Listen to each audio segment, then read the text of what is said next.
Okay, girls, last lesson we learned how to draw quadratic equations if you can't factorize the equation. Yeah, you can use completing the square, which is not the preferred method. You usually want to go with quadratic formula, which is what I've written up on the board, and we learned that during online learning. So let's do our usual steps. Girls, this method works even if you can't factorize it. Yeah, so this method works for anything. All right, so girls, step number 1, y-intercept. What's my y-intercept, girls? -5. Yep, y-intercept is a number without x. Second step. Now, before I actually sub in the formula, it's very important you label the numbers correctly. So, yeah, this is my A, B, C. Okay? All right.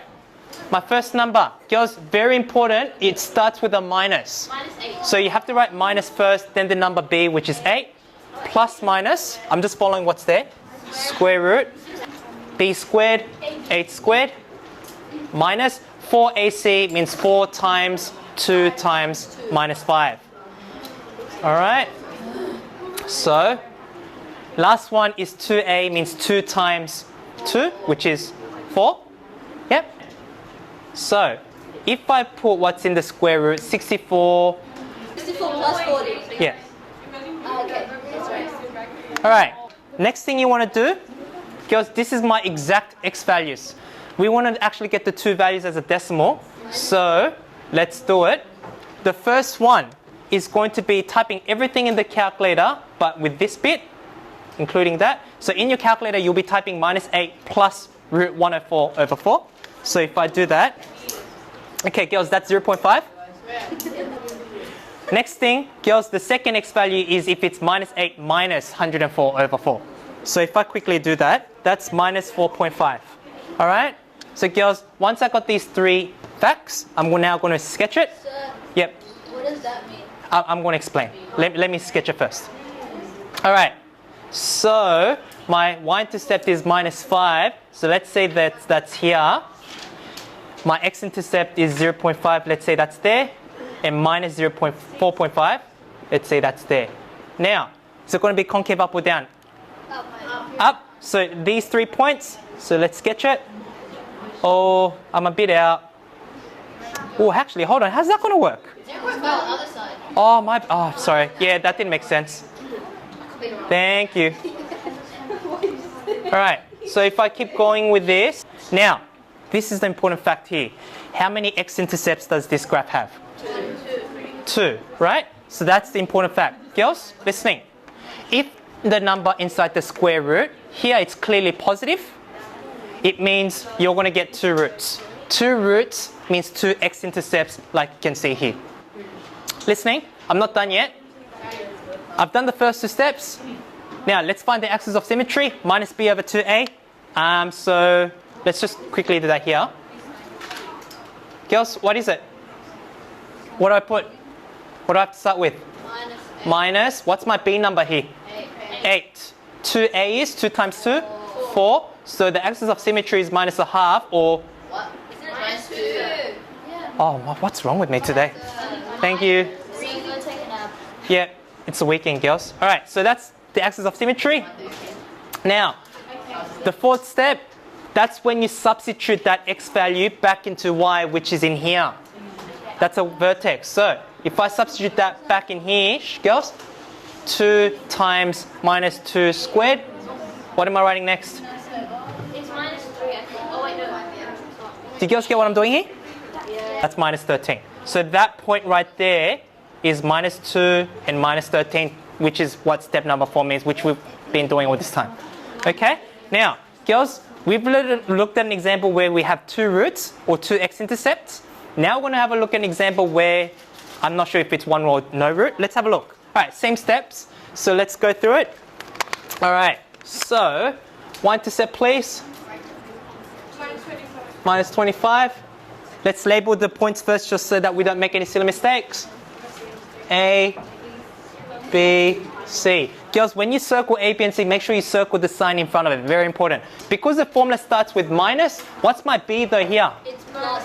Yes, so minus 20, which I'll write plus later on. Are you going to do that? B squared, please. 400. Yeah, But girls, because I'm squaring a negative number, make sure you put in a bracket like that. Okay? Minus 4ac, that's minus 4 times, I'm going to write times in this bracket.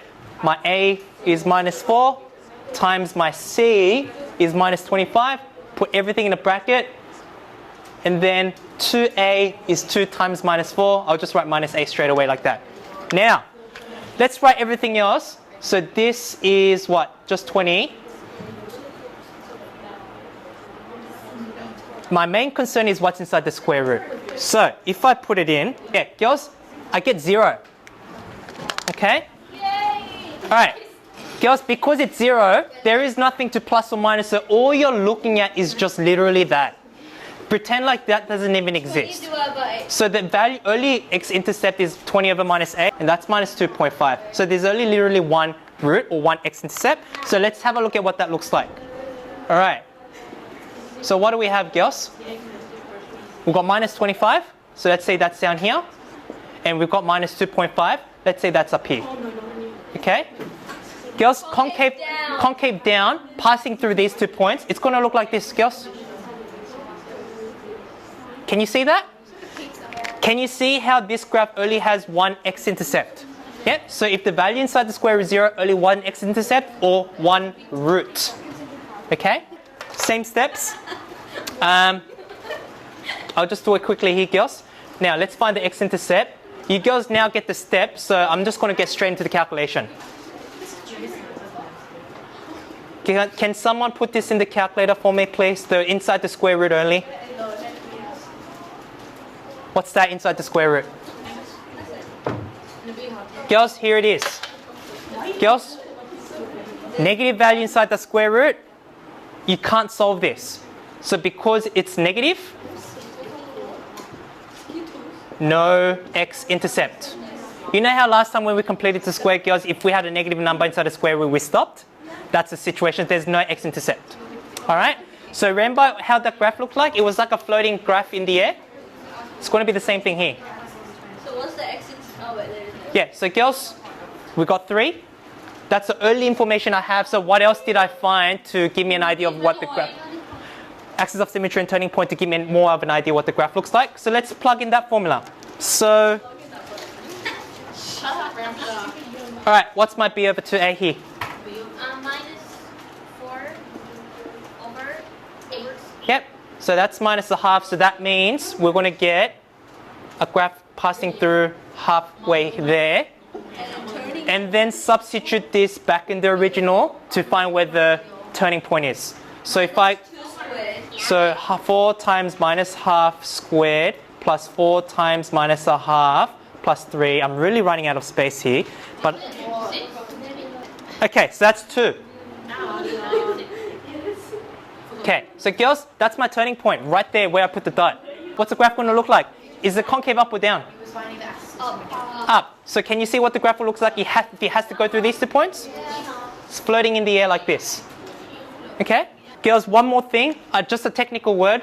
The number inside the square root, it's also given by this triangle, and it's called the discriminant, which I believe you girls heard from me last time. Okay? So, girls, this is a technical term. If the triangle, the number inside the square root is, if it is positive, how many roots are there? 2. If it's equal to 0, 1 root. If it's less than 0, no root. So that's the technical terms you need to know, which you'll be using all the way to year 12. Alright? Alright, so that being said, short exercise that I want you to do, just do questions 7 to 9.